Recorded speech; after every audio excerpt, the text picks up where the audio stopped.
Hello అండి. మనలో చాలామందికి స్కూటీ నడపాలన్న ఇంట్రెస్ట్ అయితే ఉంటుంది. బట్ ఏదో ఒక రీజన్స్ వల్ల స్కూటీ అయితే నడపలేకుండా ఉంటూ ఉంటారు. అంతెందుకండి మొన్నటి వరకు నాకు కూడా సైకిల్ నడపడం రాదు.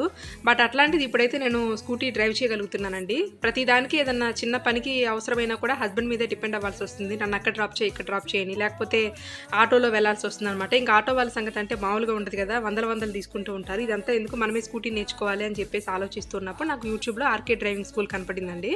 ఇంక నేను వాళ్ళ వీడియోస్ అన్నీ చూసిన తర్వాత ఇంకా ఆ స్కూల్‌లో జాయిన్ అయ్యాను. ఇదొచ్చేసి మీరు చూస్తున్న వీడియో నా ఫస్ట్ డే అనమాట. చూసారు కదా! ఒక సైడ్‌కంతా నీళ్లుక్కుపోయి నేను డ్రైవ్ చేస్తున్నాను. సైకిల్ కూడా రాకపోవడం వల్ల నాకు ఈ ప్రాబ్లమ్ అరైజ్ అయింది.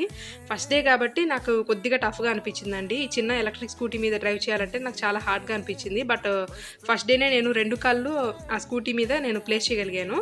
ఆ తర్వాత ఇదొచ్చేసి నా సెకండ్ డే అనమాట. ఇక్కడైతే వీళ్ళు చాలా బాగా చెప్తారండి. ఓర్పుగా చెప్తారనమాట. మనం ఎట్లా రైజ్ ఇవ్వాలి, ఎట్లా స్లో చేయాలని. చాలా ఏజ్ వాళ్ళు కూడా వస్తుంటారండి. 50 ఇయర్స్, 55 ఇయర్స్ వాళ్ళు కూడా అనమాట. అలాగే లేడీస్‌కి లేడీస్ ట్రైనర్స్, జెంట్స్‌కి జెంట్స్ ట్రైనర్స్ ఉంటారండి. ఎక్కడెక్కడి నుంచో వస్తూ ఉంటారు. ఇక నాకు ఫస్ట్ 3 డేస్ దీని మీద టర్నింగ్స్ ఎలా ఇవ్వాలి ఏంటనేది మొత్తం దాని మీదే నాకు చూపిచ్చారండి. స్మాల్ ఎలక్ట్రిక్ స్కూటీ మీద. ఆ తర్వాత నాకు ఫోర్త్ డే వచ్చేసి ఈ స్కూటీ అలాట్ చేశారు. ఇంకా ఫోర్త్ డే రోజు నాకు ఫస్ట్ ఇంకా ఈ స్కూటీ మీద డ్రైవ్ చేయాలంటే కొద్దిగా టెన్షన్ అనిపించింది. ఎందుకంటే మొన్నటి వరకు కూడా చిన్న స్కూటీ ఇచ్చారు. ఇప్పుడు ఒకసారిగా పెద్దగా ఉండేసరికి అమ్మో! ఇంతది నేను బ్యాలెన్స్ చేయగలుగుతానా లేదా అని టెన్షన్ పడుతూనే డ్రైవ్ చేశాను. బట్ వాళ్ళేం చెప్పారంటే, "నువ్వు ఇప్పుడే కాబట్టి ఇది డ్రైవ్ చేస్తుంది. 2 కాళ్ళైతే దాని మీద పెట్టకు. ముందు గాల్లో వదిలేసి ఆ తర్వాత బాగా వచ్చిందనుకున్నాక దాని పైన పెట్టేసేయి" అని చెప్పారు. ఇంక మధ్యలో నేను అలా ఆపుతా దాన్ని రైజ్ ఇస్తా వెళ్ళానండి. పర్లేదనిపించింది నాకు. కాకపోతే ఫస్ట్ టైమ్ ఇంత హైయర్ బండి నడుపుతూ ఉండేసరికి నాకు కొద్దిగా పెయిన్ అనిపించిందండి. హ్యాండిల్ చేయడం కూడా కొద్దిగా టఫ్‌గా అనిపించింది. ఇంకా ఆ తర్వాత డైలీ నేను క్లాసెస్ అవన్నీ కూడా అటెండ్ అయ్యి డైలీ ప్రాక్టీస్ చేశానండి. యూ టర్న్స్ ఎలా తీసుకోవాలి, 8 నంబర్ ఎలా వేయాలి ఏంటని. ఇప్పుడు మీరు చూస్తున్న వీడియో వచ్చేసి నా 10థ్ డే అనమాట. ఇది లాస్ట్ డే క్లాస్ అండి. ఇక్కడ చూసారు కదా! ఎంత బాగా డ్రైవ్ చేస్తున్నానో. నాకైతే ఫస్ట్‌లో అసలు రైజ్ ఇవ్వడము, సడన్ బ్రేక్ వేయాలన్నా కూడా నాకు కొద్దిగా టెన్షన్‌గా ఉండేదండి. ఇప్పుడైతే చాలా బాగా వచ్చేసిందనమాట. నాలాగా చాలామంది ఈజీగా నేర్చుకోవచ్చండి. గుంటూరులో ఆర్‌కే డ్రైవింగ్ స్కూల్ అంటే ఎవరైనా చెప్తారు. శిల్పారామంకి దగ్గరలోనే ఉంటుందండి.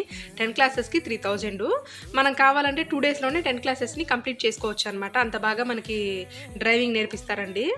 ఇది ప్రమోషనల్ వీడియో అయితే కాదండి. పర్సనల్‌గా నా ఎక్స్‌పీరియన్స్ అనమాట. సైకిల్ కూడా రాని నేను ఈరోజు ఈ విధంగా డ్రైవ్ చేయగలుగుతున్నానంటే అదంతా కూడా ఆర్‌కే డ్రైవింగ్ స్కూల్ వాళ్ళ కోచింగేనండి. కాబట్టి మీలో ఎవరైనా నేర్చుకోవాలనుకున్న వాళ్ళు డెఫినెట్‌గా వీళ్ళని అప్రోచ్ అవ్వచ్చు.